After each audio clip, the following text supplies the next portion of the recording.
नमस्कार दोस्तों, जैसा कि आप स्क्रीन पर देख सकते हैं, उत्तर प्रदेश के अंदर कई सारे पदों पर वैकेंसी आई है, जिसमें constable PAC, constable special security force, jail warder, constable civil police और कांस्टेबल माउंटेड के लिए वैकेंसी आई है। टोटल वैकेंसी 32,679 है। इसके एप्लीकेशन फॉर्म 31 दिसंबर 2025 से शुरू हो चुके हैं और एप्लीकेशन की लास्ट डेट 30 जनवरी 2026 है। आइए दोस्तों, आज डिटेल में जानते हैं कि इन सभी वैकेंसी के लिए क्वालिफिकेशन क्या मांगी गई है, आपकी एज क्या होनी चाहिए, एग्जाम पैटर्न कैसा होता है और अगर आपका फाइनल सिलेक्शन हो जाता है तो फिर आपकी सैलरी क्या होगी। आइए दोस्तों, सबसे पहले जानते हैं कि इन सभी पोस्ट के लिए क्वालिफिकेशन क्या मांगी गई है। दोस्तों, अगर आप इनमें से किसी भी पोस्ट के लिए अप्लाई करना चाहते हैं तो फिर आपकी केवल 12th क्लास कंप्लीट होनी चाहिए। लेकिन अगर आपकी 12th क्लास कंप्लीट नहीं हुई है और आप मार्च 2026 में 12th के एग्जाम देंगे तो फिर आप इनमें से किसी भी पोस्ट के लिए एलिजिबल नहीं है और ना ही आप इनका एप्लीकेशन फॉर्म भर सकते हैं। इसके अलावा अगर आपने कंप्यूटर से ओ लेवल डिप्लोमा किया है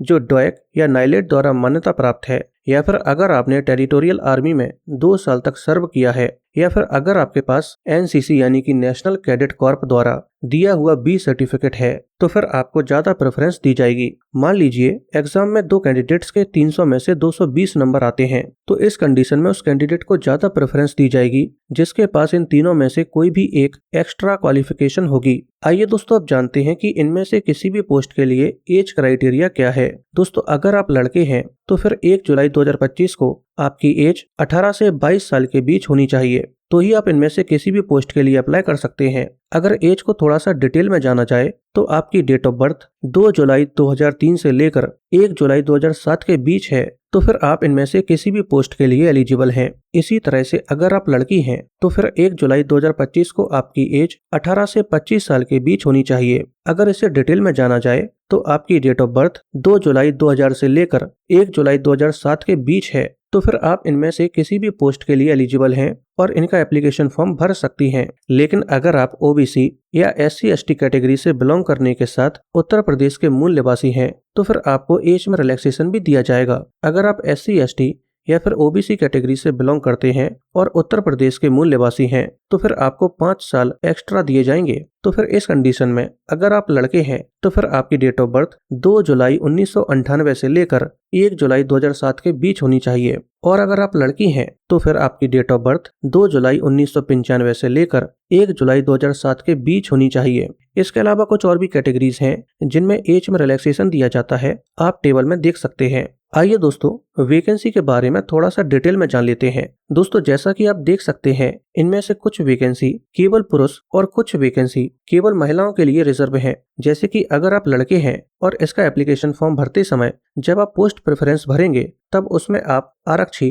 घुड़सवार पुलिस के लिए भी अप्लाई कर सकते हैं। जैसा कि आप देख सकते हैं ये वैकेंसी केवल लड़कों के लिए ही आई है। इसी तरह से कांस्टेबल पीएसी या फिर सशस्त्र पुलिस के लिए केवल मेल कैंडिडेट्स ही अप्लाई कर सकते हैं। आइए दोस्तों, अब जानते हैं कि इन सभी वैकेंसी के लिए सिलेक्शन प्रोसेस कैसा होता है। दोस्तों, इन सभी वैकेंसी के लिए सिलेक्शन प्रोसेस कॉमन है, जिसमें पहली स्टेज पर एक रिटन एग्जामिनेशन होता है, दूसरी स्टेज पर पीएटी और पीएचडी होता है, तीसरे स्टेज पर डॉक्यूमेंट वेरिफिकेशन होता है और फाइनली चौथी स्टेज पर मेडिकल एग्जामिनेशन होता है। आइए दोस्तों, इन सभी स्टेज को थोड़ा सा डिटेल में जान लेते हैं। दोस्तों, पहली स्टेज पर एक रिटन एग्जामिनेशन होता है जो MCQ फॉर्मेट में होता है और ये एग्जाम ऑफलाइन होता है, यानी कि आपको OMR शीट पर गोले भरने होते हैं। इसके अलावा यहाँ पर सबसे अच्छी बात यह है कि इस बार इसमें नेगेटिव मार्किंग नहीं है। ये एग्जाम 2 घंटे का होता है और इस एग्जाम में टोटल 4 सेक्शन होते हैं, सामान्य ज्ञान, हिंदी, मैथ्स और रीजनिंग, और चारों सेक्शन को मिलाकर टोटल क्वेश्चंस 150 होते हैं और टोटल नंबर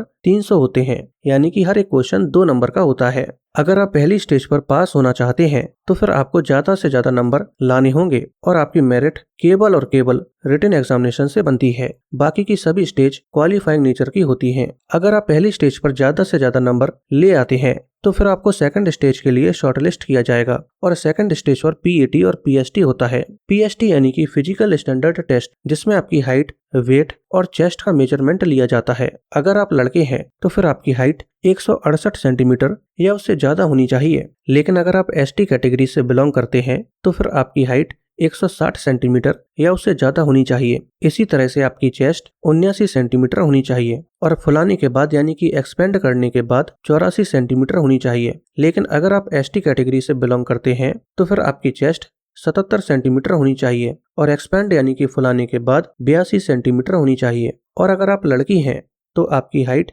152 सेंटीमीटर या उससे ज़्यादा होनी चाहिए। और अगर आप एसटी कैटेगरी से बिलोंग करती हैं तो फिर आपकी हाइट 147 सेंटीमीटर या उससे ज़्यादा होनी चाहिए और आपका वेट कम से कम 40 किलोग्राम तो होना ही चाहिए। अगर आपकी हाइट, वेट या चेस्ट का मेजरमेंट एग्जामिनेशन स्टैंडर्ड को फॉलो नहीं करता है तो फिर आपको इसी स्टेज पर डिस्क्वालीफाई कर दिया जाएगा और फिर आप पीएटी यानी कि फिजिकल एफिशिएंसी टेस्ट नहीं दे पाएंगे। दोस्तों पीएटी में अगर आप लड़के हैं तो आपकी 4.8 किलोमीटर की दौड़ होती है जिसे आपको 25 मिनट में कंप्लीट करना होता है। अगर आप लड़की हैं तो आपकी 2.4 किलोमीटर की दौड़ होती है जिसे आपको 14 मिनट में कंप्लीट करना होता है। अगर आप दिए गए समय में दौड़ पूरी नहीं कर पाते हैं तब भी आपको डिस्क्वालीफाई कर दिया जाएगा। इसके बाद थर्ड स्टेज पर डॉक्यूमेंट वेरिफिकेशन होता है जिसमें आपके तमाम डॉक्यूमेंट्स को वेरीफाई किया जाता है। और फाइनली चौथी स्टेज पर मेडिकल एग्जामिनेशन होता है। मेडिकल एग्जामिनेशन में आपके कई सारे टेस्ट होते हैं जैसे कि hearing test, Weber test, vertigo test वगैरह वगैरह।